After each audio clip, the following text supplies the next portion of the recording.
Bonjour à tous. Le 28 mars prochain aura lieu l'ATS Paris. Ce sera l'occasion pour l'ensemble du marché publicitaire d'évoquer les nouvelles technologies, d'évoquer les nouveaux concepts autour de la data et du programmatique. Pour en parler aujourd'hui, je reçois Ali Koné du groupe Marie-Claire. Bonjour Ali. Bonjour Michel. Est-ce que tu peux te présenter? Donc, je suis Ali Koné, je travaille au sein de la régie GMC Media, qui représente le groupe Marie-Claire avec des titres type Cosmopolitan, Marie-Claire et Magic Maman. D'accord. Et mon rôle au sein de la régie, c'est les opérations publicitaires. Donc, dans les opérations publicitaires, on regroupe le trafic, le programmatique et la retenue d'espace pour le print. Ça fait pas mal de temps que tu opères aujourd'hui sur le programmatique. Est-ce que sur l'année 2017, tu as constaté des tendances particulières et d'après toi, quelles sont les tendances qui pourraient se renforcer sur l'année 2018? Alors sur 2017, il y a quelques sujets qui sont vraiment revenus à la surface, comme les Deal ID Direct, qui sont devenus un très gros volume de campagne sur la partie programmatique. Une réduction de la diffusion des campagnes directes, malheureusement pour les éditeurs. Mais les campagnes Deal ID, ce qu'on appelle les deals directs, ont permis de retrouver un peu de valeur pour les éditeurs premium tels que Marie-Claire. Il y a aussi la diffusion des campagnes programmatiques sur le mobile. D'accord. Donc avant, on était très desktop parce qu'il y avait des notions de visibilité, des notions de data qui étaient assez fortes. Et aussi la naissance de quelques alliances type Gravity et Skyline qui ont montré que même des concurrents directs pouvaient se devenir des alliés face aux GAFA. Tu viens de parler de Gravity, est-ce que tu peux nous en dire un petit peu plus?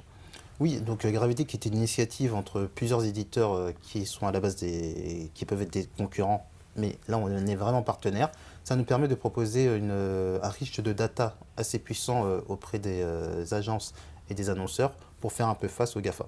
D'accord. Donc là, ça va nous permettre au sein d'une plateforme unique de proposer des segments de data à des annonceurs et des agences pour répondre à une diffusion dans un contexte très premium. Est-ce que tu as déjà des résultats, des chiffres sur des campagnes qui ont été opérées pour le compte de Marie-Claire, par exemple, où Marie-Claire était dans le pool de diffusion? Alors malheureusement, aujourd'hui, je ne peux pas encore en parler. Nous allons avoir des résultats très prochainement, mais les résultats sont assez positifs.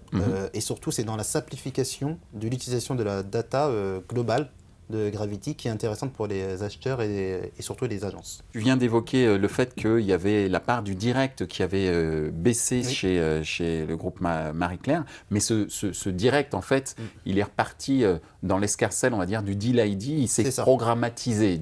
Exactement, c'est l'automatisation des campagnes directes. D'accord. On peut le dire comme ça, et c'est vrai que même si en valeur, on n'a pas complètement retrouvé les niveaux de CPM des campagnes directes. Là, depuis fin 2017, surtout depuis le deuxième semestre, on voit que ça remonte de plus en plus. Donc à ce niveau-là, je pense que les éditeurs tels que Marie-Claire, même d'autres, on est très satisfait de cette partie-là. Est-ce que tu penses que le marché français aujourd'hui est suffisamment mature par rapport au programmatique? Alors pour moi, il y a deux types de maturité. Il y a la maturité en termes de réflexion marketing, en termes de réflexion d'achat média. Après, en maturité technique, alors là, pour opérer le programmatique depuis presque 2 ans, de manière quotidienne, on voit que c'est quand même pas mal de temps. À optimiser nos campagnes programmatiques et aussi un changement de profil et une montée de compétences au sein des éditeurs.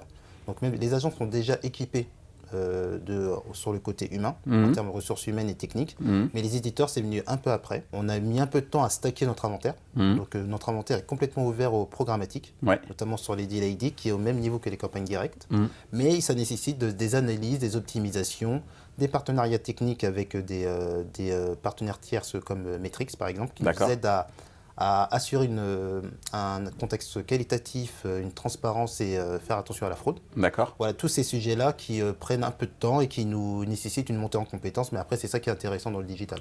Montée en compétences, donc ça veut dire que du côté maturité des éditeurs, il faut, entre guillemets, recruter un peu plus pour être à un même niveau, j'allais dire, d'efficacité opérationnelle par rapport à une agence? Oui, alors je ne sais pas si c'est recruter un peu plus, c'est plutôt recruter mieux et différent.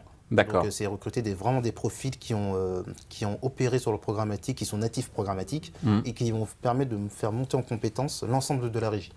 Qu'est-ce que tu penses de la volonté de certains annonceurs, cette fois-ci, de désintermédier, comme on dit, c'est-à-dire de s'approprier l'achat programmatique et également la stratégie d'achat programmatique? Alors c'est vrai que moi j'en ai entendu parler, je l'ai lu aussi dans les médias et j'ai côtoyé des annonceurs qui ont internalisé le programmatique chez eux. Alors après il y a deux façons de l'internaliser. Donc on peut l'internaliser en internalisant carrément les ressources humaines. On active un DSP avec une licence DSP et via un siège. Et ensuite, il y a une autre façon qui, pour moi, est la plus intéressante, c'est on active une licence DSP et on va faire appel à l'agence média qui va gérer pour nous, pour l'annonceur, les campagnes programmatiques. Ça permet d'éviter d'internaliser les ressources humaines parce que l'air de rien, c'est un investissement financier qu'il faut assumer. Et surtout, pour l'annonceur qui veut internaliser le programmatique, il faut être sûr qu'il ait beaucoup de campagnes programmatiques à faire, beaucoup de campagnes display à faire. Ouais, parce que si c'est de manière ponctuelle, aujourd'hui, pour moi, il n'y a pas beaucoup d'intérêt. Et justement, transparence, fraude, c'est deux sujets assez importants sur le marché. Et pourquoi je dis justement? Parce qu'une des raisons qui explique la désintermédiation, c'est aussi le manque de transparence du point de vue des annonceurs de la part de leurs partenaires d'achat. Donc, transparence, fraude, comment tu le gères aujourd'hui, cette fois-ci, du côté éditeur chez GMC? Alors, nous, notre nouvelle directrice, Élodie Pretodo, qui est arrivée il y a presque 1 an et demi, dès qu'elle est arrivée, c'était vraiment un sujet prioritaire chez elle. Et du coup, c'est vraiment un sujet qu'on a pris vraiment à cœur. Donc, on a activé un partenariat avec Metrix qui nous aide vraiment à optimiser et à qualifier notre audience et notre inventaire. Donc, c'est comme ça qu'on arrive à faire attention à tout ce qui est fraude et brand safety et transparence. Après, on est des éditeurs premium. Donc, le lectorat est quand même notre cœur de business. Donc, on a toujours fait attention à ce qu'on diffuse, à comment on le diffuse et à assurer une expérience utilisateur optimale pour l'internaute. Justement, puisqu'on parle de diffusion optimale pour l'internaute, il y a également une nouvelle réglementation qui le protège. Le fameux RGPD, donc le fameux règlement général sur la protection de la donnée. Quel impact, à ton avis, sur l'industrie et puis peut-être directement pour le groupe Marie-Claire? Oui, alors déjà au global, ça impacte vraiment tous les acteurs du marché de la pub. Bien sûr. Ça c'est clair. Ça fait des années qu'on en parle, mais là ça va être activé et je vais dire même que ça va être enfin activé cette année. Tu dis enfin parce que c'est une bonne nouvelle? Oui, en final c'est une bonne nouvelle. Même si, alors à titre personnel, ça me faisait un peu peur aussi de voir toutes ces règles. Nous, on a un groupe de travail au sein de Marie-Claire qui nous a permis d'analyser, de regarder les conséquences. Et c'est vrai qu'au final, c'est intéressant pour les éditeurs parce qu'on travaille avec beaucoup de partenaires à tech.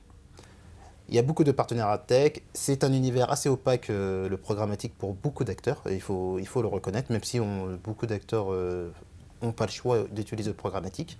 Et ça va permettre de, entre guillemets, faire un peu le ménage, de rassurer les internautes, parce que les internautes se sentent un peu pistés.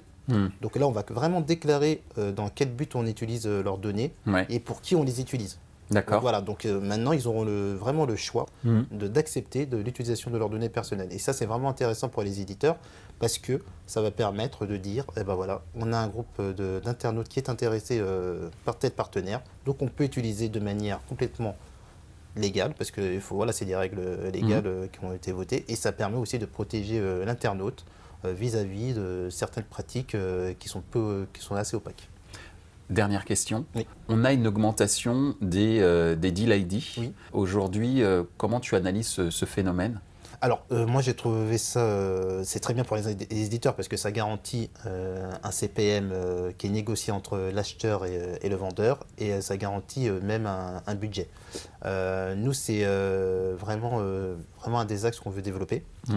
C'est aussi en termes de simplicité pour l'acheteur, c'est beaucoup plus simple parce qu'il sait où il va diffuser, dans quel emplacement il va diffuser. Et ce qui est intéressant en 2017, c'est que vraiment tous les formats sont utilisables dans les deal ID. Donc je parle de l'habillage, du native, qui est un format tendance qui fonctionne très bien avec l'apport de la rédaction. Donc une rédaction qui est toujours aussi importante chez les éditeurs et surtout des éditeurs type Marie-Claire. Donc tout ça, ça nous permet de simplifier la relation avec les training desks ou les agences et de développer la partie Deal ID pour s'assurer du contexte premium dans lequel ils vont diffuser. Merci Ali. Merci Michel.